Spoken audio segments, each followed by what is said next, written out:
Assalamualaikum warahmatullahi wabarakatuh. Bagaimana kabarnya anak-anak? Semoga selalu diberikan kesehatan ya bagi kita semua. Tentunya masih semangat ya belajarnya. Baik, bertemu lagi dengan saya, Ibu Devi, masih di mata pelajaran Akuntansi Keuangan pada bab akuntansi piutang.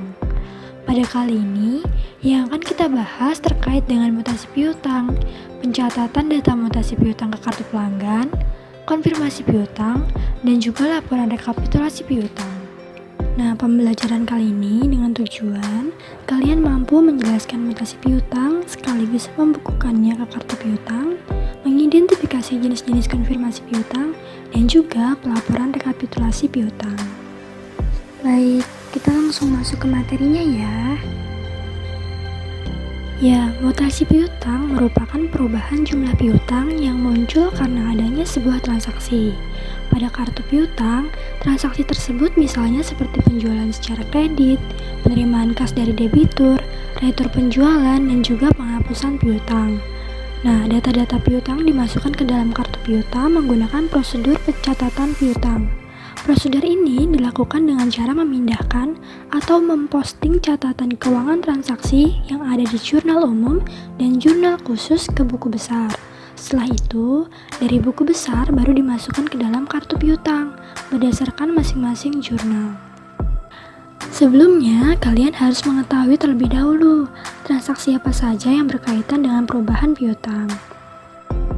Yang pertama yaitu transaksi penjualan kredit. Mengapa transaksi penjualan kredit? Karena perlu digarisbawahi bahwa piutang timbul karena adanya suatu transaksi yang dilakukan secara kredit. Kemarin juga kita sudah membahas ya, bahwa apa perbedaan antara utang dengan piutang. Nah, kalau hutang merupakan sebuah kewajiban yang harus dibayarkan dari seseorang kepada pihak yang meminjamkan atau debitur. Sedangkan piutang adalah tagihan yang masih belum dilunasi oleh pihak yang berhutang. Jadi jelas-jelas piutang memiliki kebalikannya dengan utang. Nah, pada transaksi penjualan kredit dibuktikan dengan adanya dokumen berupa faktur penjualan. Transaksi ini pada mutasi piutang akan menambah saldo piutang, sehingga mutasi piutangnya kita letakkan saldonya pada sebelah debit. Yang kedua yaitu transaksi retur penjualan. Transaksi ini dibuktikan dengan adanya dokumen berupa memo kredit. Dalam pencatatan mutasi piutang, tentunya akan mengurangi saldo di sebelah kredit. Yang ketiga yaitu transaksi penghapusan piutang. Dokumennya dibuktikan dengan bukti memorial. Dalam transaksi ini, mutasi piutang saldonya dimasukkan ke sebelah kredit, sehingga akan mengurangi saldo piutang. Pasti muncul pertanyaan, apa sih Bu alasannya piutang dihapus? Nah, dalam suatu perusahaan sangat mungkin terjadi apabila suatu perusahaan tersebut tidak dapat membayar piutangnya atau tidak dapat melunasi piutangnya. Misal si perusahaan A menjual 10 motor ke perusahaan B. Kemudian si perusahaan B tidak bisa membayar piutangnya dikarenakan misal perusahaan si B mengalami kebakaran atau kebangkrutan, sehingga tidak memungkinkan membayar piutangnya ke perusahaan A. Lalu, dibuatkan bukti memorial yang menyatakan bahwa perusahaan B tidak bisa membayar piutang ke perusahaan A, yang nantinya akan berujung kepada penghapusan piutang. Dan yang terakhir, yaitu transaksi penerimaan kas dari piutang. Transaksi ini dibuktikan dengan dokumen berupa bukti kas masuk. Karena berkaitan dengan pelunasan piutang, maka mutasi piutang berada di sebelah kredit, sehingga nanti dapat mengurangi saldo piutang. Perlu kalian ingat dan pahami bahwa saldo normal piutang dalam sebuah neraca berada di sebelah debit. Nah, pada saat kita mengerjakan kartu mutasi piutang, saldo piutang juga haruslah berada di sebelah debit. Piutang akan dicatat dalam sebuah buku besar pembantu yang disebut juga sebagai kartu piutang. Jadi, setiap transaksi piutang yang telah terjadi akan dibukukan dalam sebuah kartu piutang. Kemarin kita sudah membahasnya ya, kalau dalam kartu piutang terdapat nama debitur, tanggal transaksi, syarat pembayaran berupa tanggal jatuh tempo dan juga jumlah nominal pembayaran, dan yang terakhir nama kreditur yang mengesahkan kartu piutang tersebut. Nah, piutang ini ada karena terdapat transaksi seperti penjualan barang atau jasa secara kredit, pemberian pinjaman, atau uang muka. Jadi, piutang bisa berupa uang, barang, penjualan yang belum dibayar secara lunas, atau tagihan yang belum dibayarkan oleh pihak lain, akan tetapi produknya sudah diterima. Nah, untuk lebih jelasnya, kita langsung masuk ke contoh ya. Dan berikut ini adalah contoh kartu mutasi piutang pada sebuah perusahaan yaitu PT Indah Jaya, yang mana bukan sebagai pengusaha kena pajak pada bulan Juli tahun 2020. Pada tanggal 2 Juli, dijual barang secara kredit senilai 15 juta rupiah. Nah, di sini dicatat pada tanggal 2 Juli dengan mutasi piutang berada di sebelah debit. Langsung saja kalian tulis bahwa saldo piutangnya sebesar 15 juta rupiah. Selanjutnya, pada tanggal 8 Juli, dikembalikan barang yang rusak kepada PT Indah Jaya senilai 2 juta rupiah. Ini merupakan transaksi retur penjualan. Nah, pada kartu piutangnya dapat dilihat di tabel. Untuk mengisi keterangan tanggal 8 Juli, bisa ditulis memo kredit. Dan karena ini mengurangi piutang, maka berada di sebelah kredit, sehingga saldonya menjadi 13 juta rupiah. Pada tanggal 11 Juli, diterima pembayaran dari toko Cahaya Mentari sebesar 8 juta rupiah dengan bukti BKM 02.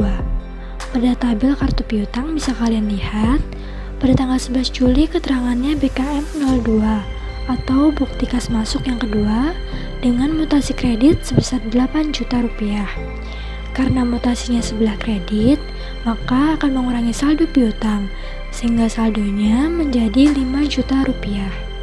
Next, pada tanggal 17 Juli, toko Cahaya Mentari mengalami kebakaran. Oleh karena itu, dilakukan penghapusan piutang dengan bukti memorial nomor 01. Dalam kartu piutangnya, pada tanggal 17 Juli dapat kalian lihat bahwa keterangannya dapat kita tuliskan bukti memorial 01.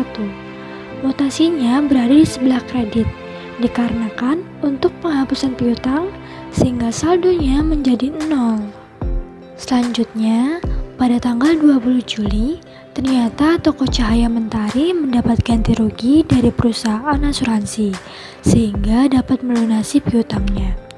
Nah, pelunasan piutang akan dibayarkan pada tanggal 25 Juli dengan bukti memorial nomor 02. Bisa kalian lihat pada kartu piutangnya pada tanggal 20 Juli dengan keterangannya yaitu bukti memorial nomor 02.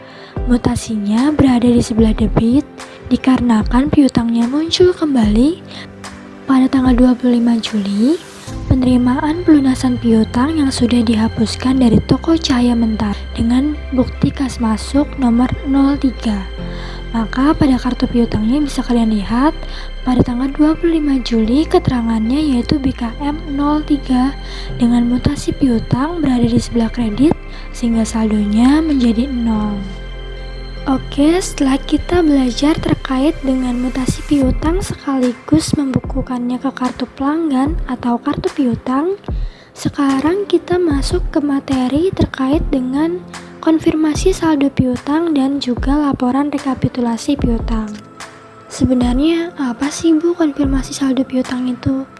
Jadi, konfirmasi saldo piutang ini merupakan surat pernyataan yang berasal dari perusahaan kepada debitur yang menyajikan jumlah kewajiban debitur pada tanggal tertentu dan disertai pula dengan rinciannya mengenai benar atau tidaknya saldo piutang pada tanggal tertentu tersebut seperti yang sudah disebutkan dalam surat konfirmasi piutang.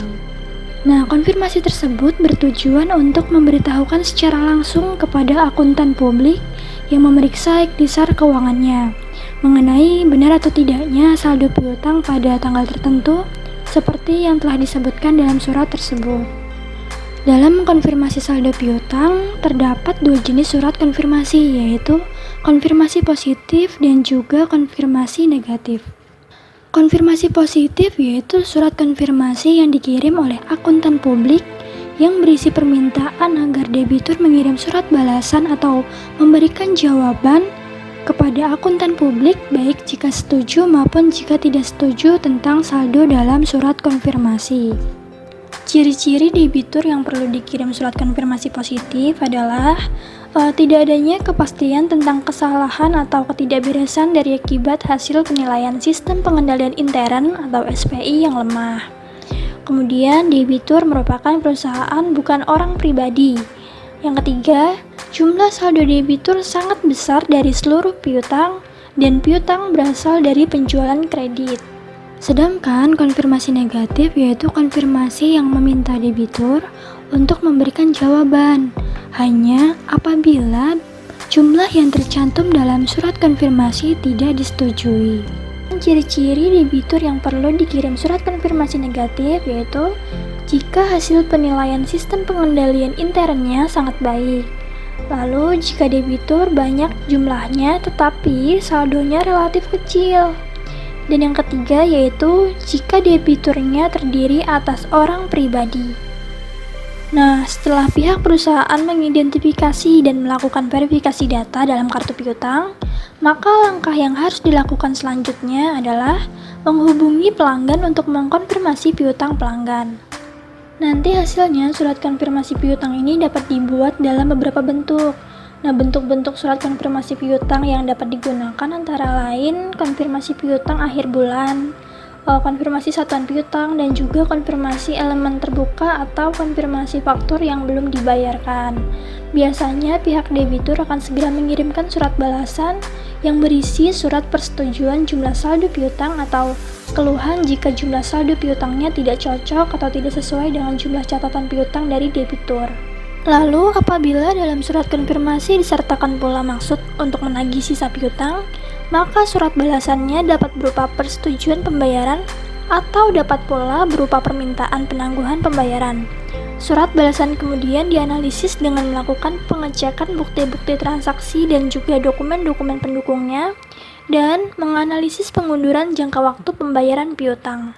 Nah, di sini ada bentuk surat konfirmasi piutang. Yang pertama, surat konfirmasi piutang akhir tahun, yang mana saldo yang diinformasikan hanya saldo akhir bulan tertentu saja. Tentunya di sini memiliki kelemahan apabila saldo piutang tidak sesuai dengan catatan debitur atau debitur tidak mempunyai catatan, maka pihak debitur akan mengalami kesulitan karena mereka tidak dapat menelusuri ketidaksesuaian saldo piutang. Selanjutnya yang kedua yaitu surat konfirmasi satuan piutang, di mana satuan piutang yang dikirimkan kepada pelanggan adalah saldo awal 1 bulan.